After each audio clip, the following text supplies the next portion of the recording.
back to yet another video here on the channel. I wanted to go over how I got my credit score back up to 700 and how you can too, or even towards 800, which is what I'm shooting for. It was down to like 600 at one point, but I got it back up, and before that, I think it was like 2 years ago, I had like a 785 credit score. So, you know, I had various charges on there and they're all paid off now. Like, I'm utilizing, according to this, 0% of my credit. And then my payment history, which is another factor or another metric that they use to calculate your credit score. I have 100% payment history, which is great according to this. Excellent, high impacts, and then the high impact of the credit card use as well.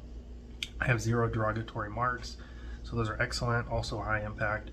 My credit age needs work. I canceled 2 cards, and I canceled them because they were secured cards, so I got the deposit back. One was $525, the other one was $200, so that's good. And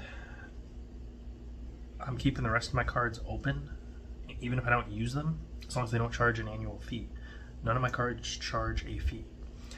And then I don't put anything on the cards unless I can pay it off before I have to pay interest. So like that same month, right? Or even go in there in a week or whatever before the due date, you know. Total accounts is a low impact, and that mine are fair. I have, you know, good number of accounts and credit mix and all that. And then hard inquiries, that's where, like what I'm doing now is a soft inquiry, so I'm just logging in and viewing my score, right?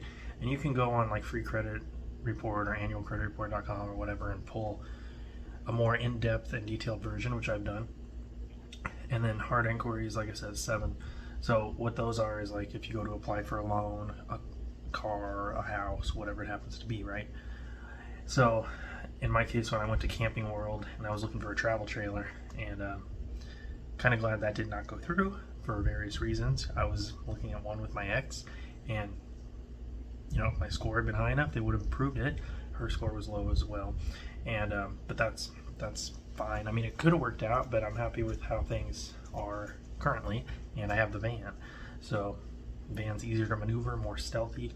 You can do urban stealth camping, and maybe in the future, you know, there's so many various vehicles, and this is getting a little off topic, but you got, you know, vans, you got RVs, you got those Class B motorhomes that are on a truck chassis or whatever. You got, you know, so many different ways to live off grid or camp or whatever. Like you got tiny homes, you got container homes, all that stuff. Anyway, back to this. The score's out of 850, so you guys probably know that. And it took a little bit of time to get my score back up there through various, you know, through completely paying off my cards. And I've had a budget for a couple of, well, actually for 6-7 years. But when I got my first card in 2019, my score started out around 665 or 670, whatever it was. I don't remember. But it went down because, you know, I got an apartment with one of my exes, and it just didn't work out, and wasn't getting enough hours at the job I had at the time, and just a variety of factors, right? So basically, it takes time. You know, you build progress in drops, but you can lose it in buckets. So it takes time to build up. You're either gradually building things up or tearing them down for the most part. So like with this, if you charge up too much stuff on your card, it's gonna, like, you know, tank your score. So that would not be ideal. Now, I don't plan on using my credit line for much, and it's you know, I'm trying to build up more of an emergency fund, 6 months of expenses and beyond, and investing and all that stuff, which I do. But as far as using credit cards, I don't, you know, I'll use them for like a very small purchase. You know, you can buy a pack of gum, put a recurring charge on it like Spotify or Netflix or whatever, and that way it shows that the card is active. Because I think if you don't use a card for 6 months or a year or more, depending on the company that the credit card's issued from, then it'll show up as like inactive, or they can't determine your score, right? Which makes sense. Dave Ramsey goes over that a lot. He's very anti-credit card, and which I understand. You know, some people are bad with money and some are good with money. You know, some are good with credit cards. You know, I don't fly a lot. I like road trips. Flying's cool though, but like again, road trips are just more fun for me anyway. But anyway, some people will say, you know, they got all these airline miles and all that, and Ramsey always uses that argument along with some other ones and says, you know, how no one ever became a millionaire from the airline miles. But again, it's a good perk. And if you're using your card, Graham Stephan says this, which I agree. He's a finance guru on YouTube and, you know, real estate and a millionaire and all that. And you can check out his channel. But anyway, he was saying he does credit card churning and stuff he's going to be spending money on anyway. He'll put on the card and then like redeem. Let's say it has a sign up bonus, or you spend like what, like $1, $2, $3 grand and you get so much back, you know, stuff like that. So it's just about being smart with your money and managing it and not going into debt. Debt is a poison and an acid that will prevent you from building wealth, because all your money is going to payments. That's why I hate car payments.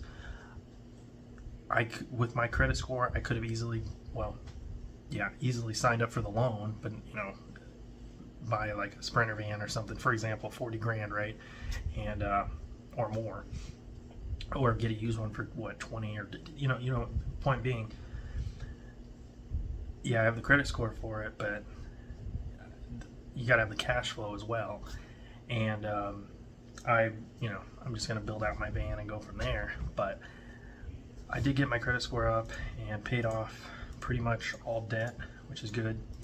So just going forward, I try to save up and pay cash for things, and works out well. I track most of my spending, or obviously it's tracked automatically. I use like a free app called NerdWallet. They have a paid version as well, but the free version has plenty of features, and that'll track all your spending across all your accounts. Let's say you have more than one bank or credit union or whatever, then it'll do that. It'll track your credit score, it'll track your net worth, all that good stuff. And there's also Credit Karma, that'll track your score, and like I said, annual credit report.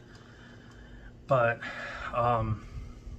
yeah, I'm shooting towards high 700s to 800 as far as the score goes. But again, at least currently, I don't plan on utilizing it unless I maybe take out a loan on like a plot of land or a tiny home at some point in the future. But for right now, I want to focus on building out the van and van life and content like that, as well as focusing on my fitness and running and all that, and you know, my day job obviously. So yeah, that being said, I'm gonna wrap this video here. I don't want it to go on too long. I can make more content like this if you guys want. This was a viewer requested topic actually. So yeah, if you guys have any other suggestions for videos or topics you want me to cover, let me know. If you want to donate, so you know, to help out the channel and myself and to keep the content rolling, then feel free. I have Venmo, PayPal, Cash App. You know, it's much appreciated. So that being said, thanks for watching. Click on some other content that I have. I have the van life origins video that I posted up. My new Garmin Epics, I did like a quick, not really review, but my thoughts on it. You know, excellent watch. And other than that, guys, I will see you guys in the next one. Keep on trucking.